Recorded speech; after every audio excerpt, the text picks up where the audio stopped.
Kami lagi nunggu antrian. Mau check in ya? Mau check in. Tunggu aja, saksikan. Stay tune.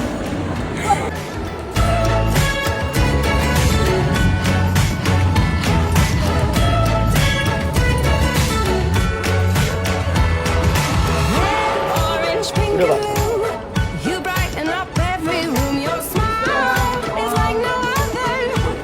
Hai. Udah sampai? Kita di mana woi? Kita udah sampai.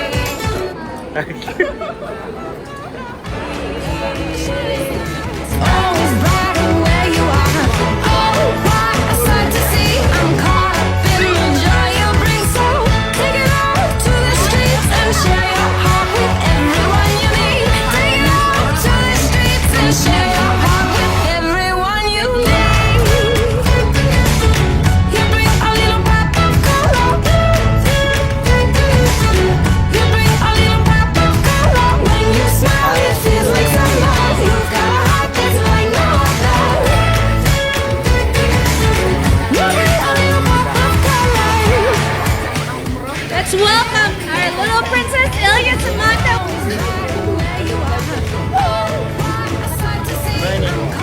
Kami lagi makan standar pena. Berapa ringgit tu? Ringgit, 2, 3. Ya. Halo guys, kami makan di nasi kandar yang famous di Penang. Gimana enak nasinya? Mantap. 1 sampai 10 berapa? 10. Bukan penipu semua ni. Oke. Dadah sabi.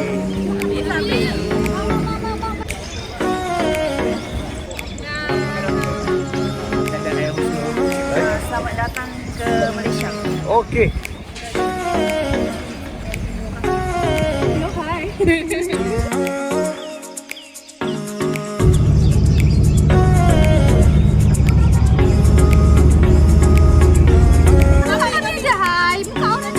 Dah masuk muka lagi.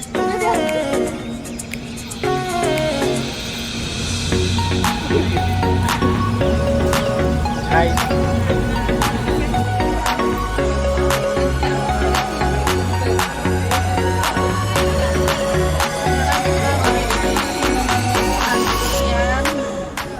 Nomor Penginapan ya?